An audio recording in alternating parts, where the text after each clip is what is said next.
Hey guys, if you like my content, hit those like and subscribe buttons. It really helps me out. Thanks. Ladies and gentlemen, my name is eSports Money, ZSM, Mac10, whatever you want to call me. And before we get into the meat of the guide today, I just wanted to go over real quick a couple of things about stacking with Tinker and just talk about his general stacking spots. So on the Radiant side, this is probably the one I would say is most important, or most common. Stand in this exact spot and you will pull both camps to you.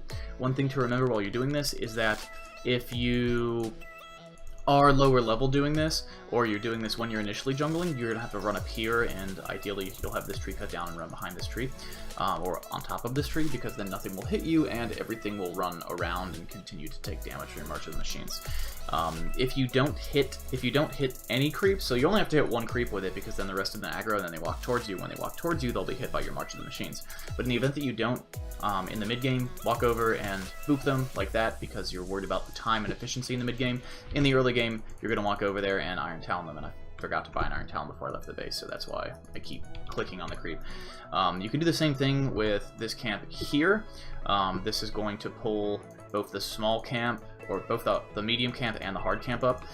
In the event it doesn't, you're going to have these trees cut down anyway in the early game, and in the mid game it's less important, but in the early game I'm going to have these trees cut down, and it's very easy to cut this additional tree down right here, and then you have vision over here. Worst case scenario, if you're worried about it, cut down both, and then you'll see, and if you see that you messed it up, you can quickly skedaddle over here, right click one, and then pull it over. And down here, it's kind of a similar situation. Just do that to pull them to you. Again, if you don't hit them, you can walk up and then boop them with a right click if you're in the mid game worried about time, or if you're worried about actually just being able to kill them because you don't have your ulti yet, you don't have bottle or boost travel, whatever in the early game. You can just walk up and use your Iron Talon to pull them towards you. This one, also pretty straightforward. I don't even have this one memorized, honestly, because I just will walk up and, yeah, boop them. But especially during daytime, it's a little easier to see. But if you use it, looks like it's directly on top of the bounty rune. So I'm going to walk up and hit this guy just to be sure, and walk up and boop this guy just to be sure. But again, if you cut down this tree, especially in the daytime, you'll have vision. This one is not as important, not as significant, because there's not as many creeps around it, and you can't really use your you can't really use March to hurt Ancients anymore. So it's not useful here, because the only other creep camp you have is the Ancients, and you'd normally be over here. But if you do need to do it, you can do it that way. So over on the Dire side, I don't remember this one exactly. I think it's right here. Yeah, it's right here. And if you're jungling on the Dire side, then you can do this sort of loop around over here. I don't recommend jungling Tinker on the Dire side, because if you do, you get Iron Talon and you cut down these trees, and then you cliff jungle this camp, and then you can dual camp these two. It's not as efficient as the Radiant, but it is doable. It's not as bad as a lot of heroes, mostly because you can use the March here, and then sprint away up here. Well, not blink, because you won't have blink because you're just marching, but you can basically just use your right clicks to kill this camp and never ever use March of the Machines over here. And then once you have like level 3 or level 3 March of the Machines, just do that. You do need to be careful though, because as you can see, I accidentally pulled a creep from the creep wave. Creeps spawn at 0 and on every minute and on every 30-second interval, so that's one way to keep an eye on things.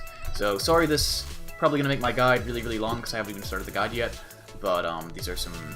It's pretty important to know how to do this stuff when you're dealing with Tinker in both the early game and the late game. So thanks, and let's go ahead and get into the guide. Hey guys, I'm back.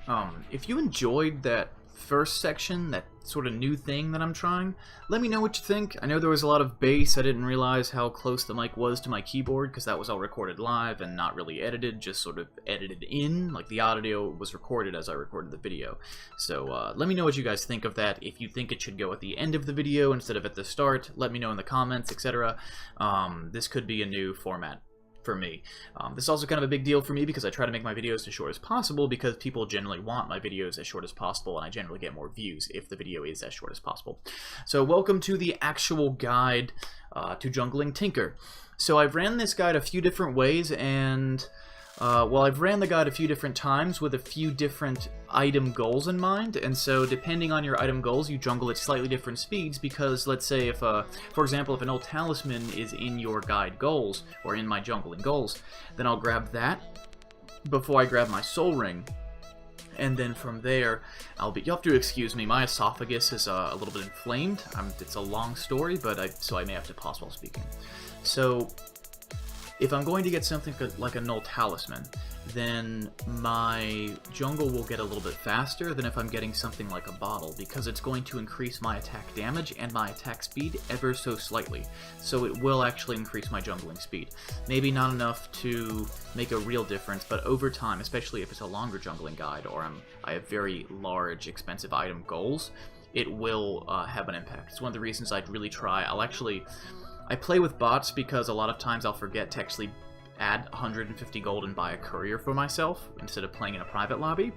And so, in the same vein, if I pick a bot match and I make a whole guide and notice at the very end of it that I had a Drow Ranger on my team, and so I had the Drow Aura, I'll actually go back and remake the guide, because you can't count on Drow always being on your team. You have that's like a 20% chance, little under a 20% chance, I want to say.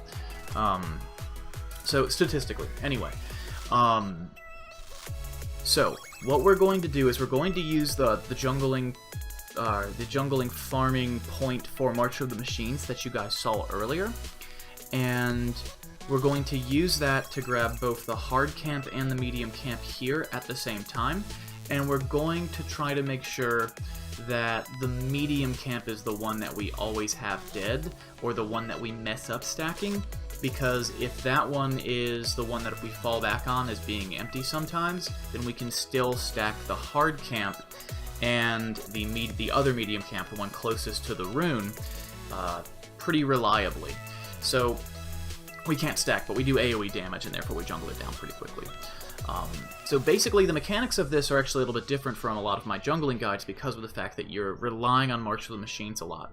Now, you don't really have mana to spam it early on in the game, which is why you see me hold it at level 1. And I've tried holding it and not holding it, and I tried buying clarities and not clarities, and I've decided that you really shouldn't be buying clarities if you're jungling Tinker. Because you should be holding it, like, if by the time you either have a soul ring or a bottle, you would still have 1 clarity left, potentially 2, like you don't really need them both. So I just save 100 gold and get my bot a little bit faster. So the goal of this build, there's multiple ways you can do this build, or that you can jungle out of, you can leave the jungle. So I did one build, and I've got this written down here. Before I did this Boots of Travel build, in 7 minutes and 30 seconds, I was able to get a Null Talisman, a Soul Ring, my Iron Talon, Brown Boots, and a Bottle. And for getting the Boots of Travel, I mess up one stack here, but the best run I had was about 9 minutes and 20 seconds, I want to say 9:15, something like that.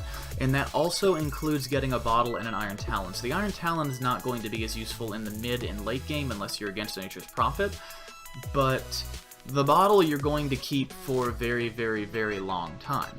So you kind of need that anyway. And a lot of Tinker players prefer to get a Soul Ring. I also prefer to get a Soul Ring, but if I've already got my Boots of Travel before I get the Soul Ring, then I'm not going to be as committed to the idea. So yeah, sub 10 minutes Boots of Travel and you have a bottle. You don't really have to get a Soul Ring if you don't want one. If you do, it's up to you. If you're playing Rat Dota, then a Soul Ring may be better because then you get an extra cast off before you have to leave the lane. So yeah, kind of up to you.